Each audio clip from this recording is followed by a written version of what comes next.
Inuudyo ka na ng ilan si Kim na mag-asawa na. Kasunod ng kontrobersyang kinasasangkutan nila ng kanyang kapatid na si Lakam. Ayan. Alam mo, mula nung lumabas talaga yung isyong pagdedemanda niya ng qualified theft sa kanyang ate na si Lakam, ay marami na talagang lumilitaw na mga issue na sana daw kung may asawa na si Kim, merong mag-a-advise sa kanya. 'Di ba? Kumbaga, isa rin sa mga reason kung bakit sinasabi nilang at 35, 'di ba? Si Kim hanggang ngayon wala pa ring asawa dahil sobrang pagtatrabaho.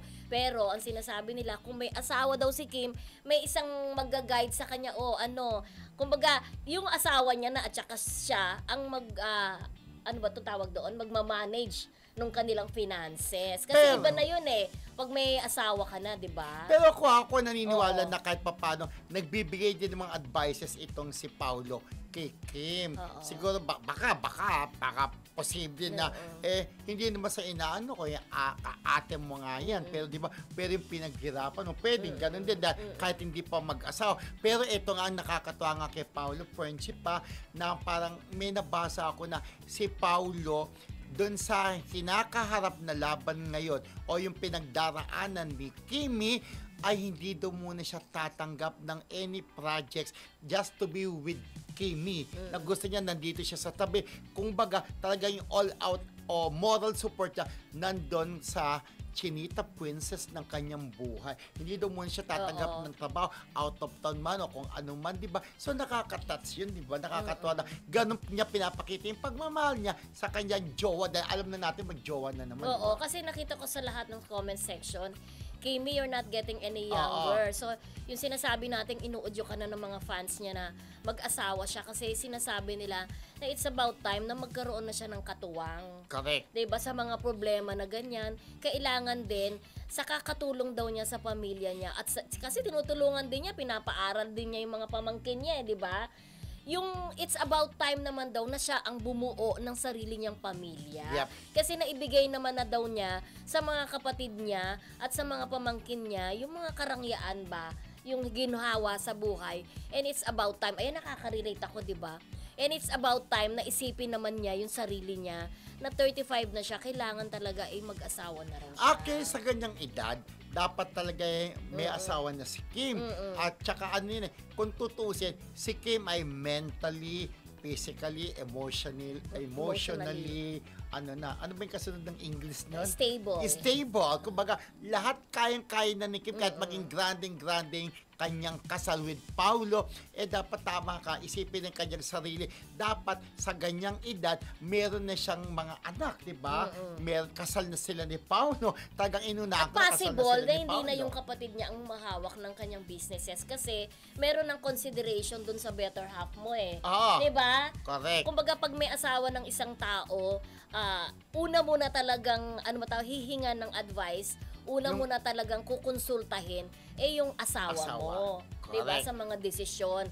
Yung asawa mo muna bago yung kapatid mo. Parang gano'n. Pero alam mo, ibig sabihin lang, kasi ganun talaga katiwala si Kim sa kanyang ate. Siyempre, inisip niya, ate ko to. Pangangalagaan niya ito yung pera na pinaghirapan ko. Pero alam mo, tuloy, ang galing talaga ng mga netizens, diba? Isipin mo, lumabas yung dating, pagpapahula ni Kim sa punsoy. Diba? Kay Jonathan, no? Oo, diniscuss natin yun. Kayo, baka wala ko. Oo. Baka wala ko. Noon pa natin, wala pa tong issue na to, na pagdedemanda, diniscuss natin before, na yung magkaaway pa lang sila at that time, yung nag-unfollowhan pa lang sa Twitter, diniscuss na natin kaagad yan. At nung nandito kami ni Rodel Kuya Romel, kung matatandaan mo ang ating yumaong kaibigan 2 years ago, sinasabi na sa atin na nagiging problema ni Kim yung kanyang kapatid dahil nga sa casino at dinaan lamang natin yan sa blind item. Kung matatandaan mo. Pero ayun nga, pero alam mo ba, friendship na muntik na parang magkaayos daw sila noong November. Parang nag-usap sila, pero okay na siya, pinalimutan na. Yung pagre-reach out daw ni Kim, pinapaliwanag, hinihinga ng paliwanag kuya kung saan napunta yung malaking halaga. Pero hindi daw nagkaayos. Hindi raw nagkakaayos sa pera. Hindi raw nagpapaliwanag kaya umabot sila sa demandahan. Ayan. Pero ang sabi daw yata parang nagka-okay yan, tapos yung ano na, syempre nagkapatawaran. Pero still, di umano nagsugal-sugal pa rin sa yung accountability kasi, oo. At saka marami rin kasi, hindi lang maipaliwanag o masyadong idetalye nila, na marami talagang, yung nagtatrabaho din, di ba, sa kanya, sa company nila. So yun sana, syempre malaking halaga ito pero sana, higililing pa rin natin na magkaayusan sila kasi magkapatid. Magkapatid. Pero yun nga, di ba sabi natin, sari-saring reaction. Yung iba, hindi natutuwa na kapatid mo, isang dugot laman, dinimanda mo. Yung iba naman, dapat mo lang gawin yan, Kim. Pero ako naniniwala ako, yung sa mga nakakaintindi kay Kim, yun ang talagang tunay niyang panay.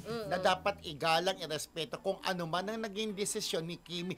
Pero yung iba, naniniwala ako na bashers lang yan ni Kim Chiu. Nagte-take advantage pa pag may mga ganyang issue saka sila pumapasok doon sa comment section. Eto na, para lang nila hanapan ng butas o matira si Kim. At sasabihin nila na love ko si Kim pero hindi ako sang-ayon sa kanyang desisyon. Yung mga ganong linyahan na alam na. Alam na hindi naman talaga yung makakimpaw. Correct. Kumbaga kumukuha lang sila ng butas ni Kim para masabihan ng hindi maganda, di ba? Kasi kapag ikaw idol mo, kahit anong pa siya, di ba sabi ka, mamahalin mo, di ba? Yun ang tunay na nagmamahal sa isang iniidolo, di ba? So,